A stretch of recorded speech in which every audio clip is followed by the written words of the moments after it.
મારું નામ પઢિયાર આરુષ મિતેશભાઈ છે। હું શ્રી કેજે પોલિટેકનિકલ ભરૂચમાં ઇલેક્ટ્રિકલ ફિલ્ડમાં અભ્યાસ કરું છું અને આજનો મારો વિષય છે derive equation of starting torque in 3 phase induction motor. Derive equation of starting torque in 3 phase induction motor. Induction મોટરમાં જે ટોર્ક પ્રોડ્યુસ થાય છે તે રોટર કંડક્ટરની અંદર પ્રોડ્યુસ થાય છે અને તે ફરવાનું ચાલુ કરે છે। એ જે ફરે છે એની પાછળનો મુખ્ય રીઝન શું છે?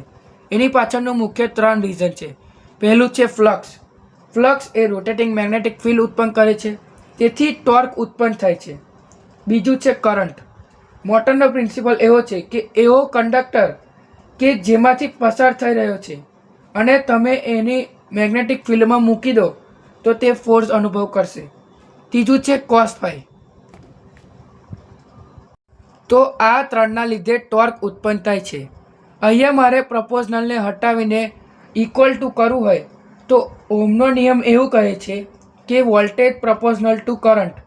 તો તેને ઇક્વલ ટુ કરવા માટે કોઈ કોન્સ્ટન્ટ ટર્ન મૂકવો પડે તો પ્રપોઝનલિટી દૂર થાય છે અને કોન્સ્ટન્ટ ટર્ન તરીકે આપણે અહીંયા લઈશું કે જેનાથી આપણને એક એક્ઝેક્ટ વેલ્યુ મળશે ટોર્કની। તો આ 3 વેલ્યુમાં ફ્લક્સ શોધવાની કોઈ ફોર્મ્યુલા નથી, તો ફ્લક્સ એના એ રહેશે। કરંટ શોધવાની ફોર્મ્યુલા E2/Z2 અને કોસ ફાઈ શોધવાની ફોર્મ્યુલા R2/Z2। તો સ્ટાર્ટિંગ ટોર્ક બરાબર કે ફાઈ E2/R2² વત્તા સ્ટાર્ટિંગ ટોર્ક છે એટલે x2² ઇક્વલ ટુ R2/R2² વત્તા x2²। તો અહીંયા T બરાબર કે ફાઈ E2 × R2/R2² વત્તા x2²।